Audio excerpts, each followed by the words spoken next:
UFC 291 is among us.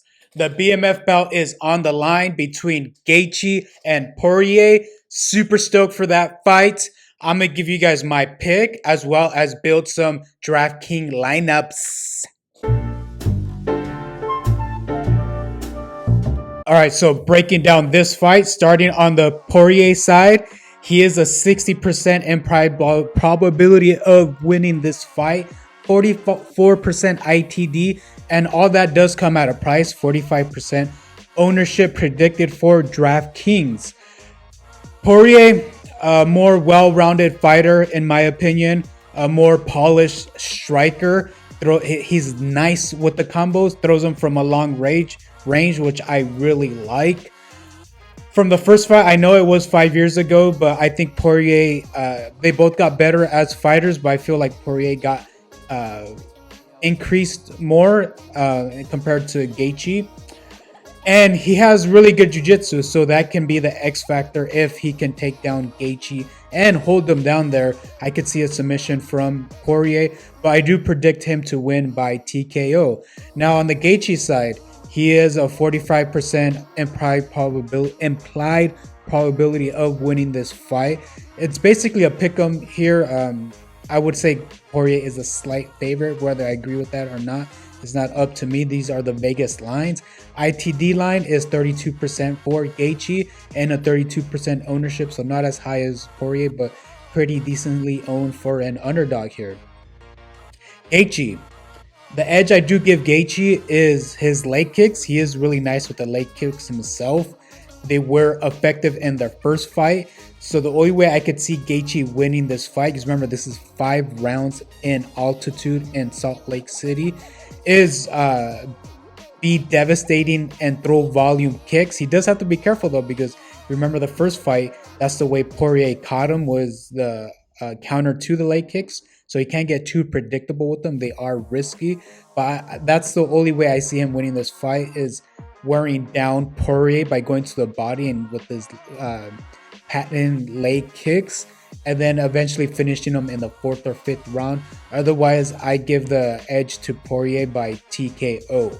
Okay, so how do we play these fighters, you ask, eh?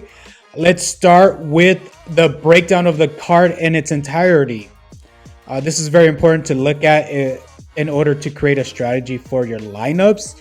And this fight card is 12, which is borderline normal, more on the smaller side. Given that factor, I'm going to be sticking to the mid to small field GPP because there's less fighters to choose from. And what I'm looking for in particular is pretty clump, which leads us to the next variable that sticks out is the ITD lines. The ITD lines are average is 67.57 for the fights in general. That's pretty damn high. And then the individual fighter ITD lines are pretty high and are spread out in the low to mid 8,000 range, and then the upper tier 9K range, which usually that's where it tends to hang out at. Difference in this fight card is there are a lot actually in the 8K range. So this gives us a lot of options for the high ITD fighter lines. I would say don't avoid them, because avoiding the high volatile fights is a strategy, but in my opinion, that strategy is viable when there's 1 or 2, but when there's this many, I think you're wishful thinking to want them all to fail. So you're gonna have to prioritize these high ceiling fights. Going to the Poirier. Poirier falls under that high ceiling fight, and his salary, the main event salary, just makes it really difficult to get away from it. That's why I don't want to fade the main event's fight.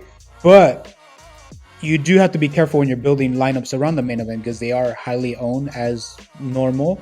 And you have a lot of other highly owned fighters that are reflective of the high ITD lines. Again, there's high ITD lines, but it comes at an ownership price. So how do we play Poirier? Let's give an example. Well, first of all, I would avoid Poirier and Bonfim. Bonfim, we're forecasting him to be at around 40% ownership. So if you have Bonfim coming in at 40% and Poirier coming in at 46% ownership, you're pretty much shot. You're going to have to go with a couple of these heavy dogs to make up for that ownership, which I believe is giving up too much win and ceiling equity when you're going down that too low. So let's just avoid the Bonfim Poirier lineups. So we go Poirier. I could go for another high ITD line right here. It's pretty much pick to your liking.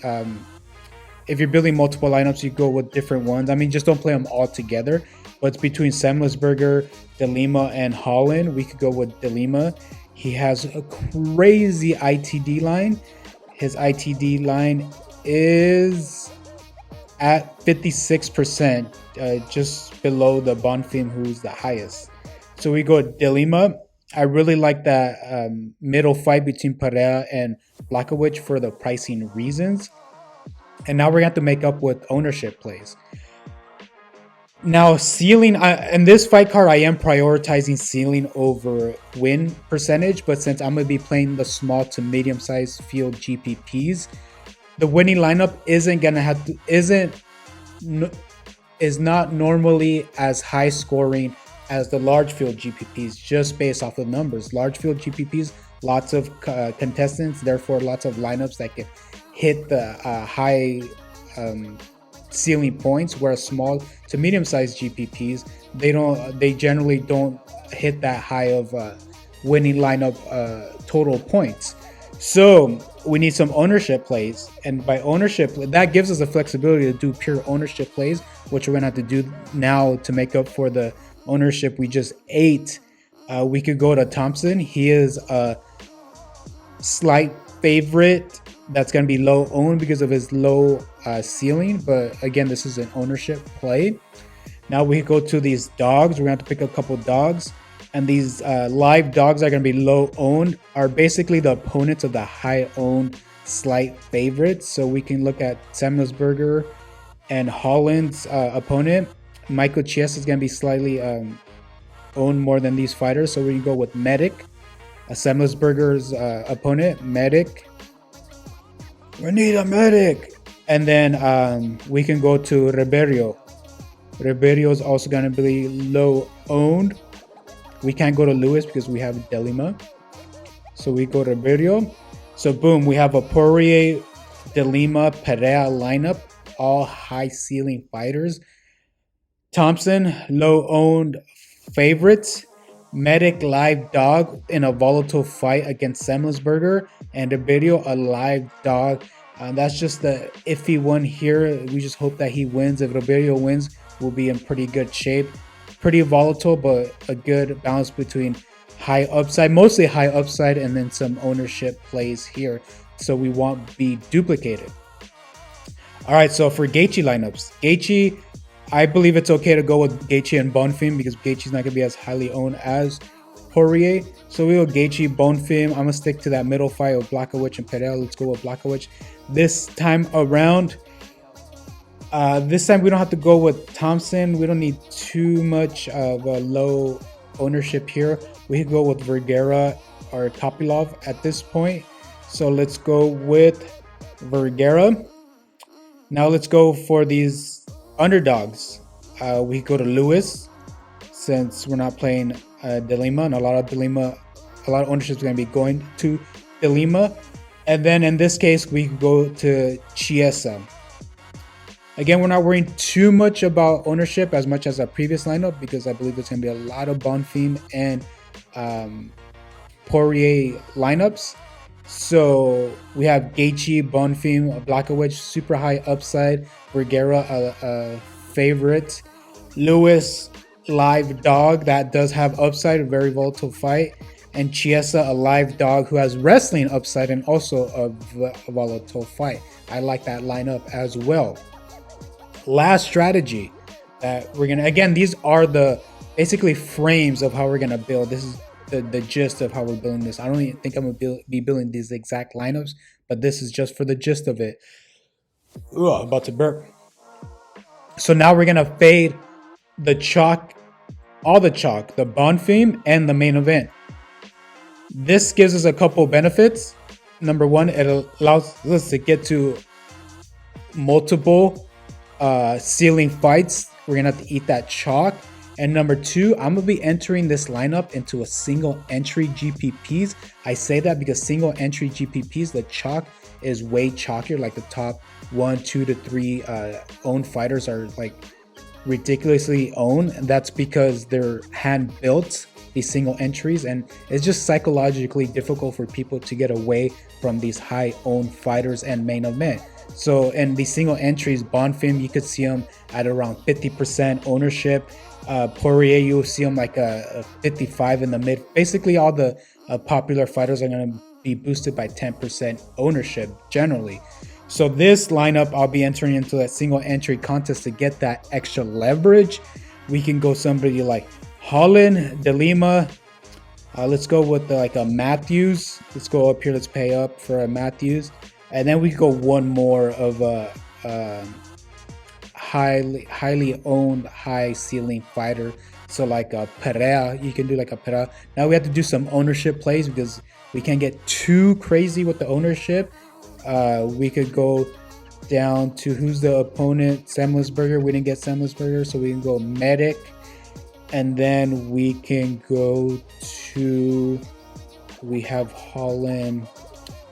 We would be able at this point get to like a Salvador or Pereira or Ribeiro. I would go with the Ribeiro because Salvador and Pereira I think are going to be pretty high owned as an underdog. So boom, we have 4 high ceiling fighters. That's a good amount of those high ceiling fighters. And then we have Medic, a live dog with this volatile fight, leverage over Semlisberger, who's going to be highly owned, Semlisberger, and Ribeiro, a low owned live dog.